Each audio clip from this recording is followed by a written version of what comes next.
Une obligation de quitter le territoire, dit communément OQTF, peut arriver à l'étranger dans plusieurs cas de figure.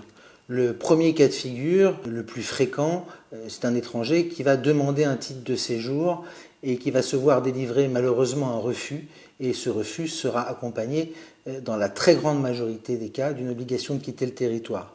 Le deuxième cas de figure, c'est un étranger qui subit un contrôle d'identité par la police ou la gendarmerie. Il se trouve sans visa, sans titre de séjour, et donc il se voit délivrer une obligation de quitter le territoire aussi.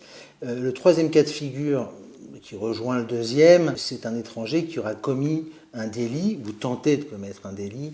Il va se retrouver en garde à vue, et là, en vérifiant son identité, on va se rendre compte qu'il n'a pas droit au séjour, et pareillement, la préfecture va lui délivrer une obligation de quitter le territoire.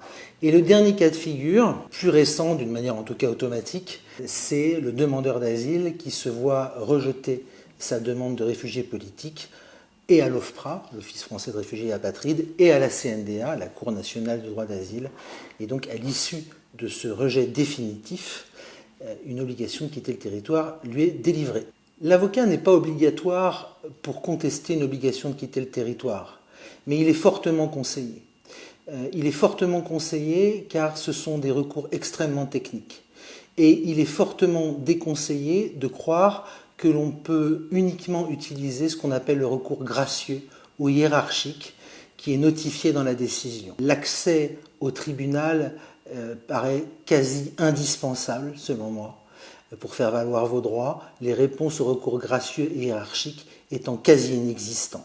Et donc, pour manier un recours pour excès de pouvoir, comme on le nomme, contre l'obligation de quitter le territoire, il faut avoir de vraies qualifications, être spécialiste en droit des étrangers, et cela veut dire, pour la plupart des cas, spécialiste en droit public, le recours étant extrêmement technique. Les délais de recours est un élément essentiel en matière de droit public qui nécessite effectivement beaucoup d'expertise, puisque en l'espèce, les obligations de quitter le territoire, certaines sont à attaquer dans les 30 jours, c'est principalement les obligations de quitter le territoire suite à un refus de titre de séjour, et certaines sont à attaquer dans les 15 jours après un refus d'asile définitif, du statut de réfugié définitif, un refus définitif, et enfin peuvent être de 48 heures suite à une arrestation dans la rue ou une OQTF remise suite à une garde à vue. Ces délais de recours, c'est quelque chose de fondamental, encore une fois, en droit public, et ça nécessite une vraie expertise, car ce n'est pas la date de la décision, c'est la date à laquelle la décision vous est notifiée. Et il y a plusieurs moyens de notification, et ça nécessite vraiment les conseils d'un expert. Donc l'OQTF va être attaqué, contesté devant le tribunal administratif compétent. Ce recours doit être fait effectivement par un avocat dans le meilleur des cas. Et ce recours, c'est la question qu'on nous pose le plus souvent, et bien légitimement, ce recours va suspendre effectivement les effets, c'est-à-dire la reconduite à la frontière, donc les effets de cette obligation de quitter le territoire. L'idée, c'est de vous obliger à quitter le territoire, donc en l'attaquant, on ne peut pas vous reconduire, donc par définition, cela suspend cette décision.